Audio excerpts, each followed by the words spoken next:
This Massey Ferguson 35 diesel is my winter project this year.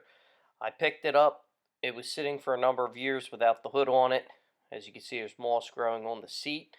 So I've rescued it and I brought it home. And my plans are to clean it, get everything mechanically straight on, change all the fluids, get it running well, and then start the process of painting. So hopefully by the end of the project I will have a very nice restored tractor. Last night I took off the seat and the rotted out toolbox that was bolted on the side here. The seat isn't the right seat, so I have a new seat ordered. This was the old seat here. Sat way too tall.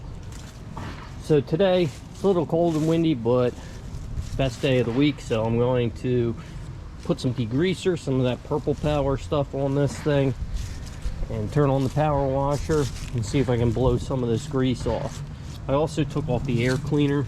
There was bees nest in there and it was very dirty, so I have that soaking right now in some solvent.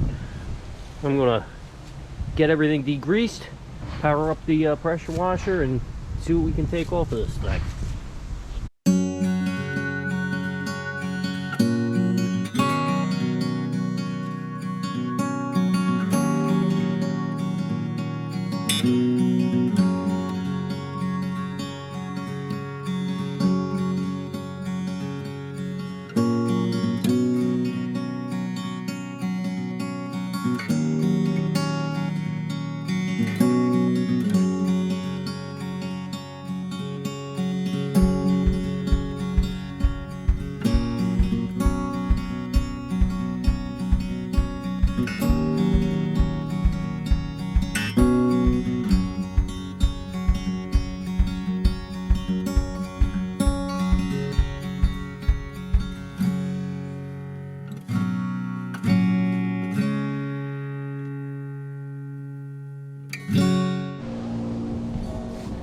Okay, that degreaser's working already. I can see it's coming, motor's coming clean.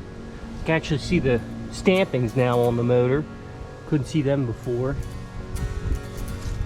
This side had diesel spraying on it, and it's definitely degreasing that. So I'm gonna let this soak for a minute, get the pressure washer fired up, and see what I can take off.